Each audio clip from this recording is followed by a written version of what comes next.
Sélectionnée pour le prix des lycéens de Sceaux 2022-2023, Polina Panasenko nous livre un premier roman absolument magnifique qui s'appelle Tenir sa langue, paru aux éditions de l'Olivier. Alors ce roman, je l'ai trouvé très touchant et je l'ai trouvé très sincère. Elle va nous raconter sa vie partagée entre deux langues, deux pays, la Russie et la France. Alors, c'est un roman qui est construit autour d'une quête de sens, d'une quête d'identité et d'un double mouvement narratif partagé entre le présent et le passé. Alors le présent, c'est celui d'un combat. Un combat au tribunal de Bobigny avec son avocate pour récupérer le droit de porter son prénom, qui est Polina. Polina, c'est pas un prénom qui est vide de sens. Pour elle, il y a une vraie charge symbolique, une charge familiale. Ses parents l'ont pas appelée comme ça par hasard. Ils ont voulu rendre hommage à une personne de sa famille. Et plus que ça, ils ont voulu rendre hommage à l'histoire de sa famille. Et en arrivant en France, à Saint-Étienne, à la chute de l'URSS, quand elle était toute petite, elle a perdu ce prénom Polina, et elle est devenue Pauline. Paulina à l'intérieur, quand elle était avec sa famille, et Pauline à l'extérieur, quand elle était à la maternelle, à l'école et plus tard.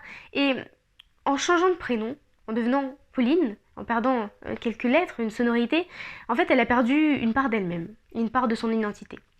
Et ce combat, c'est celui de récupérer, et ça passe aussi à travers l'écriture, récupérer une part d'elle-même qu'elle a dû perdre et qu'elle a dû cacher, surtout, aux yeux des autres. Et j'ai trouvé très intéressant, parce que je pense que ça parlera à tous ceux qui ont dû arriver dans un nouveau pays, qui ont dû faire face à des difficultés qui sont douloureuses, ne pas comprendre l'autre, se sentir exclu, parce que la langue, tenir sa langue, c'est cacher son identité, mais c'est aussi briser ce lien social. La langue, elle sert à unir, à créer des liens, et elle, c'était comme si elle était mise de côté au tout début. Il y a un passage qui est extrêmement marquant, qui est celui de la maternelle.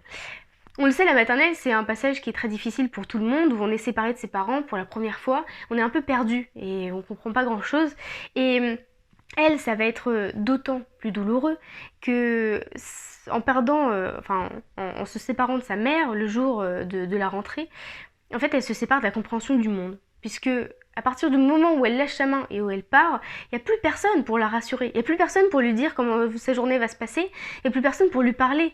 Et elle ne comprend plus rien. C'est comme si le monde se fermait. Elle saisit des sons, des mouvements de lèvres, mais elle n'aura jamais des mots concrets, des mots russes pour la rassurer. Et elle va être toute seule au milieu de ses enfants qui parlent entre eux, et elle va devoir apprendre à lire les signes, lire les gestes, les réactions des personnes autour d'elle. Et c'est un parcours qui est extrêmement difficile quand on est tout petit. Et ce premier jour à la maternelle, il va être très touchant parce que c'est aussi le premier jour où elle se rend compte que elle n'est pas comme les autres, dans le sens où elle parle pas la même langue, et que ce parcours va être très difficile, parce que ça va passer par un apprentissage à travers les mots des autres, à travers à la fois sa langue maternelle, qui est le russe, qu'elle parle à la maison, et que sa mère ne veut absolument pas qu'elle perde, et d'un autre côté, cet apprentissage à l'école, au milieu d'autres enfants qui parlent français, et elle va se lier d'amitié avec un petit garçon bègue qui ne parle pas, qui est tout seul, et cette amitié, elle va être très très très belle. Donc c'est un roman que j'ai trouvé très touchant, et surtout c'est le lieu d'une nouvelle écriture. Alors si Perec entend jouer avec la langue, Polina Panasenko le fait tout autant, en créant une nouvelle écriture qui est faite de mots russes. Il y a même un passage d'un très beau poème en russe, en francisant des mots russes, en russisant des mots français. Elle va jouer avec cette double identité, et elle est mi-française, mi-russe, mais elle n'est pas moins française, elle n'est pas moins russe. C'est cette richesse qu'apportent ces deux cultures.